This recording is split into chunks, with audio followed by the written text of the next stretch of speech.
ಅಮಿತ್ ಶಾ ಅವರ ಹೇಳಿಕೆ ಇವತ್ತು CM ಅವರು ಅಸೆಂಬ್ಲಿಯಲ್ಲಿ ಮಾತಾಡಿದ್ದಾರೆ, ಅತ್ಯಂತ ಖಂಡನೀಯ. ಮತ್ತು RSS ಅವರ ಮನುಸ್ಮೃತಿ ಮೇಲಿರುವಂಥ ನಂಬಿಕೆ ಅದು ಅಂಬೇಡ್ಕರ್ ಅವರ ಸಂವಿಧಾನಕ್ಕೂ ತದ್ವಿರುದ್ಧವಾಗಿರುವಂಥದ್ದು.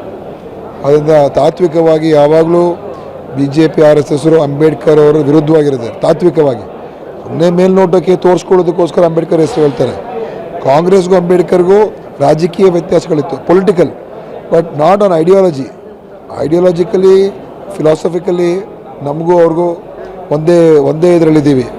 ಆದರೆ BJP ಅವರು RSS ಅವರು ತಾತ್ವಿಕವಾಗಿ ಅಂಬೇಡ್ಕರ್ ಒಪ್ಪೋದಕ್ಕೆ ಸಾಧ್ಯನೇ ಇಲ್ಲ. ಯಾಕಂದರೆ ಹೆಗಡೆವಾರ್ ಇವರ ಫಿಲಾಸಫಿ. ಸೊ ಅವರ ನಿಜವಾದಂಥ ವಿಷಯವನ್ನು ಅಮಿತ್ ಶಾ ಅವರು ಇವತ್ತು ಬಹಿರಂಗವಾಗಿ ಹೇಳಿದ್ದಾರೆ.